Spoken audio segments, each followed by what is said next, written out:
Doutor, esse homem ele já vinha sendo investigado e as investigações não terminam aqui, né? Exatamente. As investigações vão continuar seus rumos, porque isso é uma organização criminosa. E, na realidade, essa organização tem seus tentáculos. Por isso que as investigações vão continuar. Toda essa droga estava num caminhão, estava dentro do apartamento já? Como que foi? Na chegada dos policiais no local, já havia a droga naquele apartamento. Há suspeita de mais alguém envolvido? A polícia acredita que possam outras pessoas serem presas aí em breve? Com certeza, as investigações, como eu disse a vocês, continuarão e chegarão a esses outros autores desse fato, que é esse tráfico de drogas. Doutor, então é uma apreensão, uma das maiores aqui na cidade, né? Sim, foi mais uma operação bem sucedida por parte da Polícia Civil de Juiz de Fora, em conjunto com a PRF, em que nós culminou com a prisão de um indivíduo, tem mais um indivíduo identificado que está foragido, e culminou na apreensão de 3,5 toneladas de maconha, 140 quilos de cocaína, 100 quilos de skunk, aproximadamente 10 quilos de pasta base de cocaína, aproximadamente 10 mil comprimidos de êxtase, 2 armas calibre 12, 2 pistolas, um revólver, farta munição. Então nós consideramos muito bem sucedida essa operação, uma vez que nós conseguimos dar um prejuízo de mais de 10 milhões de reais nessa organização criminosa. E a Polícia Civil está de parabéns, junto com a PRF. Nós acreditamos que tão importante quanto retirar de circulação essas armas e drogas é esse prejuízo financeiro nessa organização criminosa que dificulta a volta deles a esse mercado ilícito, e quem ganha com isso é a população de Juiz de Fora. Esse homem que está foragido, ele estava no apartamento junto, conseguiu fugir? Como é que foi a situação dele? Ele estava no apartamento. Quando ele observou que a polícia estava entrando, ele conseguiu pular pela janela. Nós acreditamos que ele saiu pelo mato por trás, mas ele já está identificado e brevemente vocês terão notícias com relação a isso, bem como o desenrolar dessa investigação. Essa droga ficaria toda aqui em Juiz de Fora? Nós acreditamos que o abastecimento maior seria aqui sim, mas ainda estamos em investigação para outros destinos dessa droga e também dessas armas. Para fora do país, talvez, doutor, essa droga poderia ser levada? Nós não acreditamos que para fora do país, não. Nós acreditamos que aqui é uma localização que é muito favorável para distribuição, tanto para Minas Gerais quanto para o Rio de Janeiro. Então, as investigações vão continuar para a gente definir exatamente os outros participantes e para onde essas drogas iriam. Doutor, fala um pouquinho desse apartamento. É um apartamento, tinha morador ou era um apartamento usado mais mesmo para o refino dessa droga? Então, esse trabalho é mais um excelente resultado da operação em conjunto que a gente vem fazendo com a PRF. Desde o ano passado a gente vem tendo grandes resultados na apreensão de veículos clonados, de veículos roubados, a apreensão de droga, porque esses veículos muitas vezes são usados para transportar droga. No caso, no local, no apartamento, pela quantidade de droga e até pela questão dos materiais químicos que estavam lá, eu acho muito difícil que alguém ficasse morando lá realmente direto. Né? Até porque, inicialmente, os vizinhos não apontaram essa tipo de situação, uma movimentação constante. E o guarda-roupa, que é quando você tem tamanho quantidade de droga guardada, eles evitam justamente de ficar fazendo movimento entre que sai para não chamar atenção para o local. Né? A gente percebe que, além do fato de ter grande quantidade de droga guardada lá, a variedade, né? Tem aquela maconha mais cara, que é o skunk, que é uma maconha mais forte. A gente vê que eles estavam extraindo o óleo do THC da maconha para fazer a X. Tem os comprimidos de êxtase, tem os produtos químicos para poder virar cocaína, né? Pegar a pasta base e transformar na cocaína em pó para venda.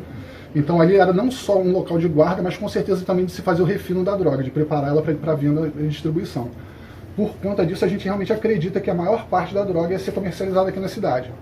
Só que realmente a gente se esforça no combate, né, ao tráfico, à organização criminosa, porque a gente sabe que muitas vezes eles usam a cidade como entreposto. Seja para a facilidade de chegar por aqui pelas estradas e descer para o Rio, para o Espírito Santo, ir para Belo Horizonte. Então a gente tem sim farta informação de outros casos em que muitas vezes eles levam a droga para o Rio de Janeiro e vendem lá. Até porque o mercado lá é muito maior. Então isso cria uma facilidade de se vender uma quantidade maior. Para você passar essa quantidade toda de droga aqui na cidade, você depende de muito tempo. Então é mais fácil você pegar boa parte, bota num carro, desce para o Rio e entrega. Leva 200 quilos, você chega na favela lá e consegue vender. Então o trabalho hoje agora está sendo todo feito em cima de identificar outros envolvidos na cidade, fazer o pedido de prisão de todas essas pessoas, identificar se realmente como que era essa dinâmica da movimentação dessa droga dentro da cidade. A própria questão do êxtase é uma coisa que chama atenção, porque não é uma droga que a gente vê sendo comumente utilizada, até porque não está tendo festa, rave, nada. Então o fato dele estar com 10 mil comprimidos de êxtase é uma coisa que chama atenção também. Então tudo isso vai ser investigado, até porque são tipos de tráfico diferentes, né? Normalmente a venda da maconha, da cocaína, às vezes ainda é muito similar nos pontos de droga, mas o êxtase, a questão do próprio skunk, normalmente determina um comportamento um pouco diferente de quem trabalha com essas drogas. Como a gente tem outros casos para comparar e fazer acompanhamento, confronto de informações, a gente realmente acredita que vai conseguir identificar boa parte de toda a dinâmica aqui na cidade, como que funciona. Esse preso, ele já tem passagem pela polícia? O que ele fala a respeito disso? Ele já está acompanhado de advogado, ele se reservou no direito de ficar em silêncio. Então, aí é uma questão que a gente não tem como dar informação, porque ele mesmo não quis admitir, não quis falar nada e preferiu ficar em silêncio. Não há dúvida de que ele está envolvido. Então, assim, com certeza ele vai ser preso, vai ser encaminhado para o presídio ainda hoje, vai ser indiciado no tráfico, na associação, a questão das armas ilegais aí, munição, os próprios produtos químicos também são mais um crime. Então, são desdobramentos, assim, nós temos muitos desdobramentos a partir dessa operação. Mas qual era a participação desse preso de fato, doutor? Deu para apurar o que ele fazia? Até o momento que a gente tem que ele estava fazendo transporte da droga. A gente não consegue hoje falar mais coisa, porque ele tem que ficar em silêncio. Se ele tivesse cooperado com as investigações, a gente já teria mais informação agora. Aí o que a gente precisa agora fazer é meio que um caminho inverso. A partir disso daqui, começar a voltar para trás para determinar todos os passos dele e do outro autor que está identificado e para identificar outras pessoas. Doutor, só para a gente entender, como que a partir do carro furtado vocês conseguiram descobrir que tinha esse esquema de tráfico de drogas assim, tão grande? Então, como o colega da PRF já falou, a gente ficou surpreso pela quantidade de droga, mas o trabalho que a gente vem fazendo justamente de tentar acompanhar, tentar identificar veículos clonados e roubados pela cidade, porque às vezes o veículo ele nem está clonado, mas a gente pega, mas normalmente eles têm trocado placa, pinado o chassi. A partir desse serviço que a gente acaba identificando, a gente tem tentado identificar algum lugar que faça esse tipo de clone, a gente já teve uma investigação mais para trás que a gente vai identificar uma mecânica que poderia estar fazendo.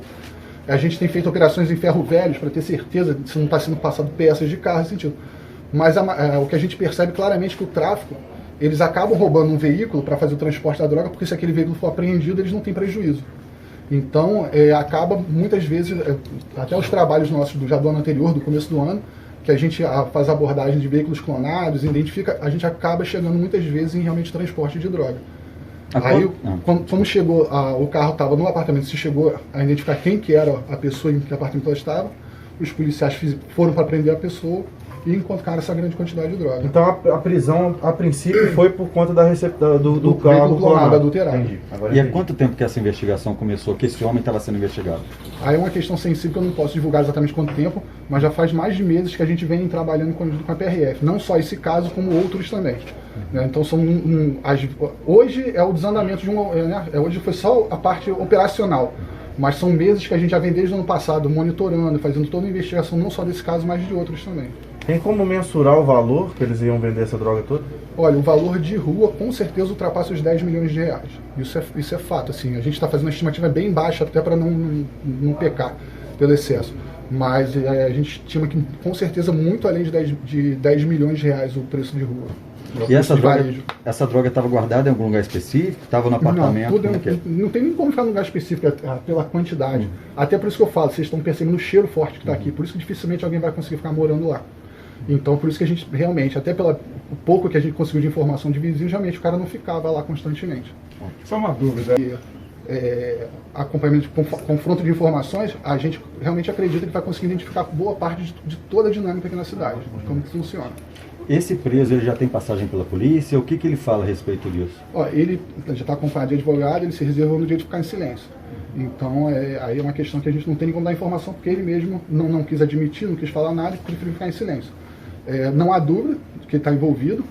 Então, assim, com certeza ele vai ser preso, vai ser encaminhado para o presídio ainda hoje, vai ser indiciado no tráfico, na associação, a questão das armas ilegais aí, munição, os próprios produtos químicos também são mais um crime. Então, são desdobramentos assim, nós temos muitos desdobramentos a partir dessa operação. Mas qual era a participação desse preso de fato, doutor?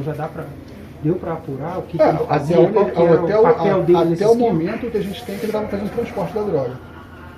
A gente não consegue hoje falar mais coisa porque ele tem que ficar em silêncio. Se ele tivesse cooperado com as investigações, a gente já teria mais informação agora. Aí o que a gente precisa agora fazer é meio que um caminho inverso. A partir disso daqui, começar a voltar para trás para determinar todos os passos dele e do outro autor que está identificado e para identificar outras pessoas. Doutor, só para a gente entender, como que a partir do carro furtado vocês conseguiram descobrir que tinha esse esquema de tráfico de drogas assim, tão grande? Então, é como o colega da PRF já falou, a gente ficou surpreso pela quantidade de droga, mas o trabalho que a gente vem fazendo justamente de tentar acompanhar, tentar identificar veículos clonados e roubados pela cidade, porque às vezes o veículo ele nem está clonado, mas a gente pega, mas normalmente eles têm trocado placa, pinado o chassi. A partir desse serviço que a gente acaba identificando, a gente tem tentado identificar algum lugar que faça esse tipo de clone, a gente já teve uma investigação mais para trás que a gente vai identificar uma mecânica que poderia estar fazendo. A gente tem feito operações em ferro velhos para ter certeza de se não está sendo passado peças de carro, sentido. Mas o que a gente percebe claramente é que o tráfico, eles acabam roubando um veículo para fazer o transporte da droga, porque se aquele veículo for apreendido, eles não têm prejuízo. Então, acaba muitas vezes, até os trabalhos nossos já do ano anterior, do começo do ano, que a gente faz abordagem de veículos clonados, identifica, a gente acaba chegando muitas vezes em realmente transporte de droga. Aí, como chegou, o carro estava no apartamento, se chegou a identificar quem que era a pessoa em que apartamento ela estava, os policiais foram para prender a pessoa e encontraram essa grande quantidade de droga. Então a prisão, a princípio, foi por conta do carro clonado, adulterado. E há quanto tempo que essa investigação começou, que esse homem estava sendo investigado? Aí é uma questão sensível que eu não posso divulgar exatamente quanto tempo, mas já faz mais de meses que a gente vem trabalhando em conjunto com a PRF. Não só esse caso, como outros também. Então hoje é o desandamento de hoje foi só a parte operacional. Mas são meses que a gente já vem desde o ano passado, monitorando, fazendo toda a investigação, não só desse caso, mas de outros também. Tem como mensurar o valor que eles iam vender essa droga toda? Olha, o valor de rua com certeza ultrapassa os 10 milhões de reais. Isso é fato, assim. A gente está fazendo uma estimativa bem baixa, até para não pecar pelo excesso. Mas a gente estima que com certeza muito além de 10 milhões de reais o preço de rua. E essa droga estava guardada em algum lugar específico? Estava no apartamento? Não tem nem como ficar num lugar específico pela quantidade. Até por isso que eu falo, vocês estão percebendo o cheiro forte que está aqui. Por isso que dificilmente alguém vai conseguir ficar morando lá. Então por isso que a gente realmente, até pelo pouco que a gente conseguiu de informação de vizinhos, realmente o cara não ficava lá constantemente.